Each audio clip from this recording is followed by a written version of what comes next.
Maintenant, on passe aux structures itératives ou bien ce qu'on appelle les boucles.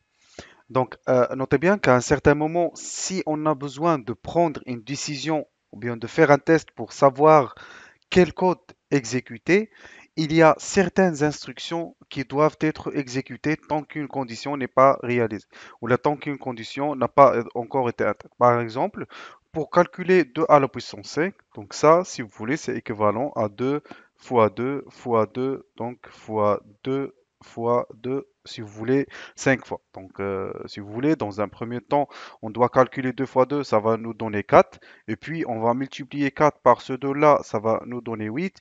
Le 8, ça va être multiplié par ce 2-là, ça va donner 16. Et finalement, 16 va être multiplié par ce 2-là, ce qui va enfin nous donner 30, 32. Donc, notez bien que pour effectuer cette opération, on a fait l'opération de la multiplication 5 fois. C'est-à-dire le nombre qui est à la puissance, qui est dans ce cas 5. Si c'était 6, on serait obligé d'ajouter un 32 fois 2 qui est égal à 64 et ainsi de suite. Donc, pour effectuer ce genre de traitement, on aura besoin des boucles. Et par définition, les boucles servent à répéter l'exécution d'un groupe d'instructions un certain nombre de fois, ou bien tant qu'une condition n'est pas encore réalisée. Généralement, en programmation, ou bien dans le langage programmation, on distingue trois types de boucles. La première, on a la boucle tant que. Cette boucle-là, elle permet de répéter des instructions tant qu'une certaine condition est réalisée.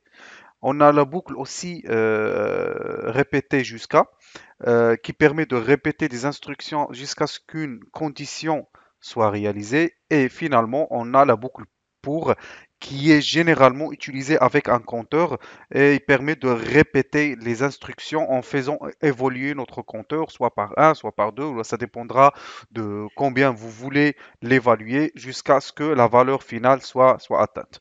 Donc, et notez bien que concernant les boucles, vous pouvez utiliser n'importe quelle boucle et le résultat sera toujours le même. La différence se situe juste au niveau de la logique parce que chaque boucle elle est spécifique à un cas, mais pas forcément obligatoire. Ceci dit que si un traitement peut se faire avec la boucle tant que, notez bien que ce traitement pourrait se faire par la boucle répétée jusqu'à et aussi par la boucle pour.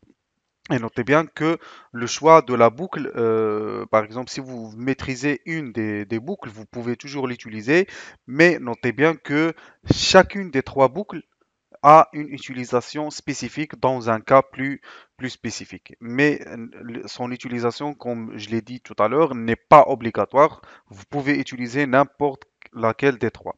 Et dans les slides qui vont venir prochainement, on va voir les caractéristiques ou bien les avantages de chacune des trois